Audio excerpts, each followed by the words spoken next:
সাত ভাই কালীতলায় পুজো দিতে এসছে। এই যে এখান থেকে বাটা নিয়ে নিচ্ছে, আর এই বাটাগুলো 50 টাকা আর 100 টাকা করে। আর তোমরা দেখতেই পারবে মন্দিরে প্রচণ্ড ভিড়।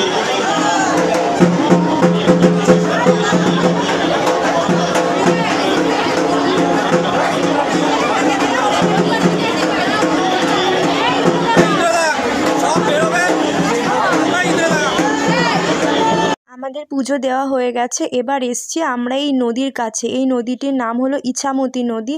এই নদীটিতে নৌকা করে সবাই ওই পারে যাচ্ছে। ওই পারেও কালী মায়ের মন্দির আছে, ওখানে সবাই পুজো দিতে যাচ্ছে। আমার ইচ্ছে ছিল কিন্তু আমি যেতে পারিনি, পরে যখন যাব তখন নিশ্চয়ই যাব।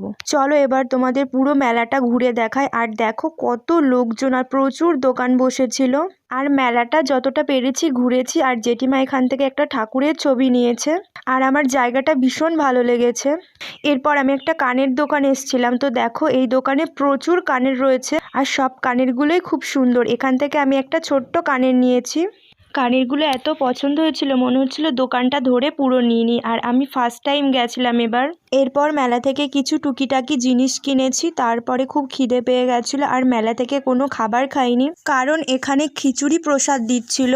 আর দেখো এখানে কত লাইন দিয়ে খেতে হচ্ছে খিচুড়ি প্রসাদ। প্রথমে এক ব্যাচ এই যে খাচ্ছে, তারপরেই আমরা বসবো। আর এখানকার খিচুড়ি প্রসাদটা খুব ভালো হয়েছে, কি বলবো, তোমরা না খেলে কেউ বিশ্বাস করবে না, এত ভালো হয়েছে। আমার তো মুখে এখনও লেগে আছে। আর আমরা এখানে অনেকটা সময়ই ছিলাম, গেছিলাম 10:30টার ট্রেনে, বাড়ি এসেছি তখন 4টে বাজে। আর এই যে বাড়ি চলে আসবো ওর জন্য এখান থেকে বাড়ির জন্য জিলিপি আর খাজা নিয়ে নিয়েছি। সাত ভাই কালীতলার ওই জায়গাটা আমার খুব ভালো লেগেছে। আজকের দিনটা খুব ভালো কাটলো। ভিডিওতে একটা লাইক করে